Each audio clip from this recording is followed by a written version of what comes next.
Does it matter how you mount the rifle to your shoulder inside of a certain distance? That's the question of the day. So I recently saw a couple guys online talking about how you mount the gun to your shoulder and if it matters or not. I even saw one guy say something similar to like, hey, if it's inside of 5 yards, it doesn't matter how you mount the rifle to your shoulder because that is a very easy target to hit. I would tend to agree, right? Targets inside of 5 yards with a rifle, pretty easy. So what I've got set up here is a little array, like a little stage. It is 6 targets, 3 open, 3 partial. The closest target is 15 yards. So we've got a partial at 15. Everything else is inside of 10. I even have a 3-yard target right here. What I'm gonna do is shoot this 2 different ways. I'm gonna mount the gun really high for the first one, high in my shoulder, essentially no connection. I think we would all agree on that. Like the rifle is not gonna be connected to my shoulder. Just the toe of the buttstock is gonna be at the top of my shoulder with my head straight up like this.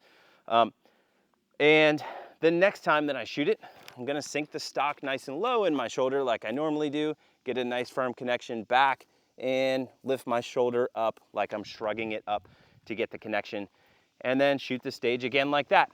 At the end, I wanna show you guys the hits. I'm also gonna read off to you guys the split times when I get done, and then give you guys some final thoughts on what I think in regards to, you know, what is practical and what you probably should be looking at in regards to your training.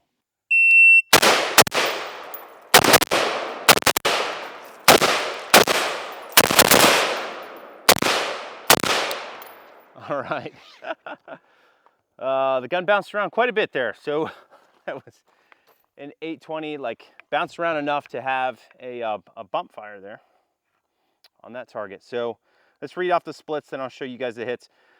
First shot was at 63, and I had a 44 split, then a 19, let's see, 19, 66, 22, 13, and then an 82 on that back partial. And I'm almost certain that I tagged the no shoot just because of how the gun was returning, but we will check first. So we'll look at the hits in order here, make it easier for you guys to keep up with.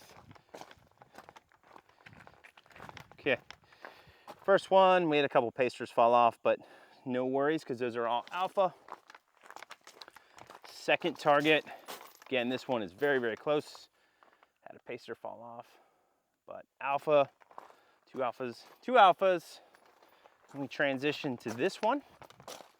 This is the one, like I was backing out of position on this one. This one was very, very slow. Alpha Charlie, and it was slow because of the lack of stabilization on the gun as I was moving. Like it just wasn't returning fast like I'm used to. There is a Alpha Charlie on that one. And then this back target, yeah, Alpha no shoot. So basically what I saw on this target was the gun bouncing around like way more than what I'm used to.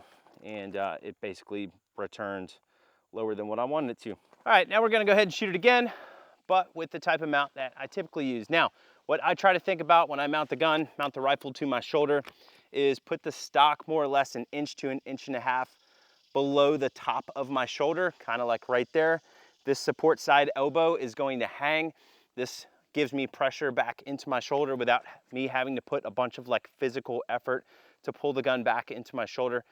And then also what I do with this shoulder is I just shrug it up like this. This lifts the gun up to my face. Again, super minimal effort, very, very easy to do. And that to me is very key because that is the type of mount that you can keep very consistent throughout a very long string of fire, whether it's close, far away, or whatever. So let's go ahead and load up. Shoot it again. All right, here we go.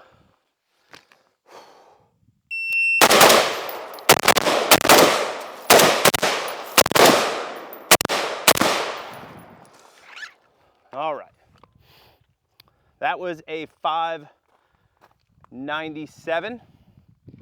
So I'd have to go back and look at the first one. I think it was like an 8 something. Anyway, significantly faster with a good mount. And I think that is gonna be the point of all this. Let's look at the hits first. I looked at this one in a very unfortunate spot. 2 Charlies. 2 Alpha on the close one. Alpha Charlie on that one.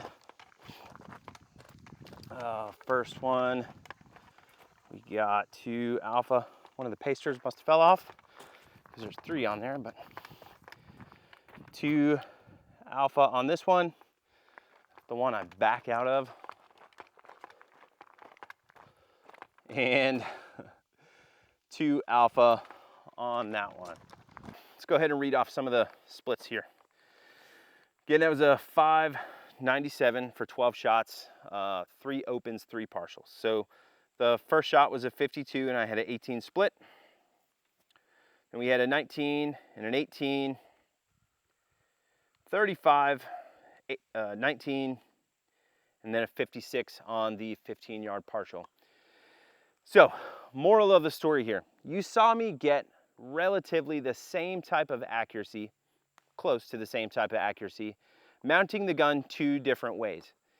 What was very different about each one was the speed, okay? Can you get hits with a crappy mount? Absolutely 100% you can. I think it would be very similar to saying, can you get like good hits, like if you were teacupping the gun like this with a pistol? 100% yes. What that is going to affect though is the time.